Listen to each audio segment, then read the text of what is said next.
Thank you. Let me first apologize for two things. One, I have no props whatsoever, so I'll have to keep you entertained, hopefully. And secondly, I apologize for only making it up here at 2 miles an hour rather than 8. I want to open with two quotes, which I think are appropriate to this subject and this audience. The first was from Winston Churchill, who said, "We shape our buildings, thereafter they shape us."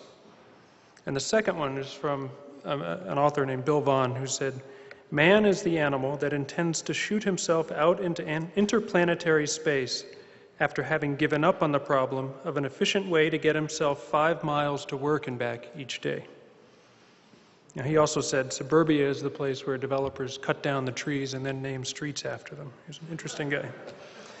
Now, we're here because we haven't solved the problem of commuting 5 miles back and forth to work each day. But I guess we shouldn't look at that as a failure. We also don't have a cure for the common cold, so we're in good company in terms of solving what seem like ought to be solvable problems.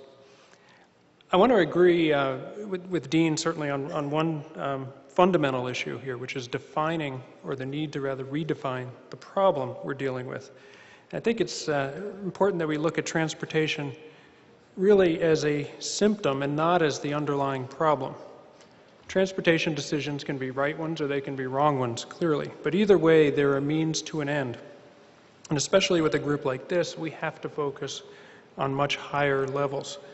When I was at Caltrans, I encouraged our people to always focus on the real reasons we were doing things, the real reasons we were making improvements and making investments. It was about giving people a little bit more time at home with their families. It was about giving them a little less aggravation at being stuck in traffic, helping clean the air. It was really all about quality of life. And in too many of our communities, we're missing some aspects of what we would view as quality of life. We can't walk safely to schools or to shopping. We spend too much time in our cars. We say we don't want to live like that, yet we do. So why? And we have to look for the answer at the decisions that shape our communities. Certainly in California, and I think we see it here, we saw it here on the drive from the airport just coming here at the development patterns. Development patterns drive what become transportation problems. Homes are built 50 miles from work. People get stuck in long commutes, and all of a sudden it's hailed as a transportation problem or a failure of the transportation agency to deal with it. Until we link land use, development decisions, and financing of local governments, who often depend much more on sales tax than they do on property taxes, we're going to be stuck in this situation. We'll be in the situation of the dog chasing its tail, never catching up, no matter how fast we spin around. Now, there are more people recognizing the need for change, both in the public and in the private sectors. When I left Caltrans after 4 years there, the first thing I did was take some time off, and I recommend that highly to anybody in that sort of situation. The next thing I did was to join a really great company, Parsons Brinckerhoff, and now it's my turn to give a little commercial since many others have. You may know that our founder, William Barclay Parsons, was the engineer who developed the New York City subway system. Over 100 years ago, he spoke to the importance of establishing what he called a sense of place for communities through the design and the development of transportation systems. Getting back to our roots and recognizing the need for more of that, we've established a practice called placemaking. And the idea is to bring together the disciplines like landscape architecture, urban design, regional growth management, in a way that gets back to this idea of creating sense of place.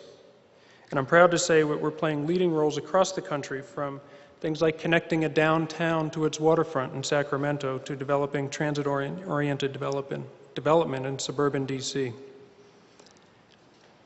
Now, much like Churchill's assessment of buildings, the transportation systems we build shape us, what we do, and how we do it.